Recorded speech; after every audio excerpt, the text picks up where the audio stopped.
చెందడానికి కారణం ఏంది?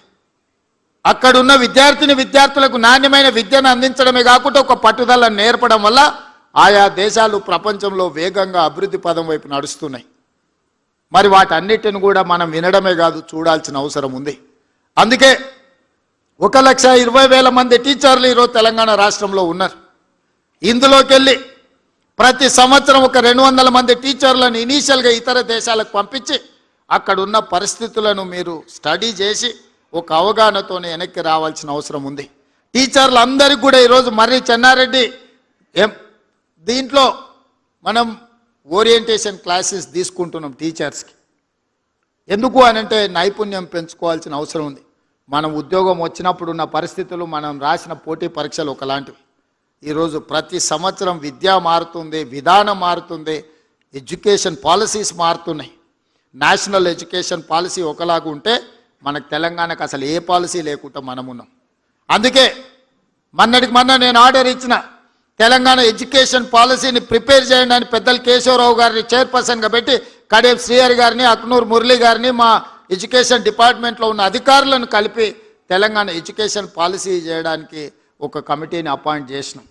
తెలంగాణ కూడా ఒక నూతనమైన ఎడ్యుకేషన్ పాలసీ కావాలి. ఆ ఎడ్యుకేషన్ పాలసీ పేద పిల్లల జీవితాలలో వెలుగులు నింపాలి. అందుకే మిత్రులారా, ఈరోజు ఉత్తమ ఉపాధ్యాయులను అభినందించడమే కాకుండా వాళ్ళందరినీ కలవాలి, వాళ్ళతో మాట్లాడడం ద్వారా మీతో ఆలోచనలు పంచుకోవాలి.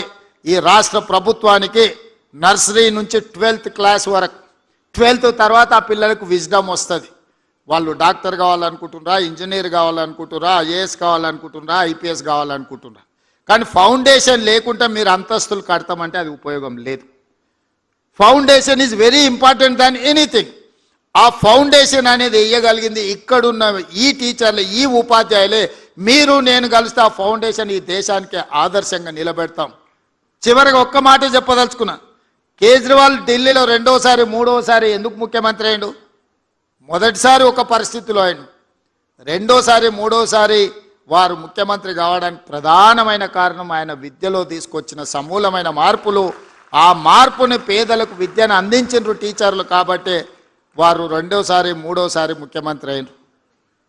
నాకు కూడా కొంచెం స్వార్థం ఉంది, మీరు మంచిగా పనిచేస్తే రెండోసారో మూడోసారో కావడానికి ఉంటుంది. నేనేం దాచిపెట్టదలుచుకోలే, నేను కష్టపడతా, నేను కూడా మీతో పాటు పనిచేస్తా. నేనేం పని చేయను, నేను ఫామ్ హౌస్లో అనుకుంటా మిమ్మల్ని కష్టం చేయమని నేను చెప్తలేను.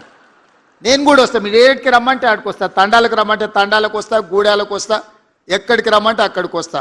నేను కూడా ఎక్కడి నుంచి వచ్చినా నల్లమల అడవుల నుంచే వచ్చిన, గ్రామీణ ప్రాంతం నుంచి వచ్చిన. 6 నెలలకు ఒకసారైనా మా ఊరికి పోయి ఓ రోజు ఉండి వస్తాయి. ఎందుకంటే జూబ్లీల్స్ వచ్చిన కాబట్టి అది మర్చిపోద్దు. అక్కడికి పోతే మనం ఎక్కడొచ్చినామో మన మూలాలు మనకు గుర్తుంటాయి. మా టీచర్లకు కూడా నా సూచన ఒకటే, అప్పుడప్పుడు మనం ఎక్కడి నుంచి వచ్చినామో 4 నెలలకు ఒక్కసారి మన మూలాలను మనం గుర్తు చేసుకోవాలి. వెనక్కి ఊరికి పోయి మన దాయాదులను, మన పక్కింటోళ్ళను, మన ఊర్లో మన చిన్ననాటి మిత్రులను కలితే ఒకరు వ్యవసాయం చేస్తుంటారు, ఒకరు బర్రెల కాడికి పోతుంటారు, ఒకరు తినడానికి ఇబ్బంది పడుతుంటారు. వాళ్ళకంటే ఎంత మెరుగైన జీవితం మనకుందో ఒకసారి వస్తే మనం నిజంగా ఏం చేయాలనో మనకు ఒక అవగాహన వస్తుంది. అందుకే ఇక్కడికి వచ్చిన విద్యార్థులకు నేను సూచన చేయదలుచుకున్నా.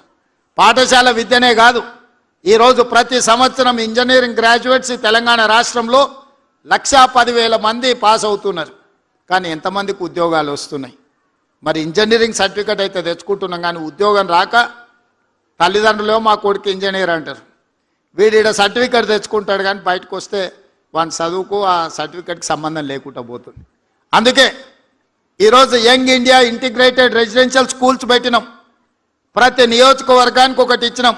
25 ఎకరాలలో 200 కోట్ల రూపాయలతోటి 100 స్కూళ్ళు 20,000 కోట్ల రూపాయలతో ఇవాళ young India integrated residential schools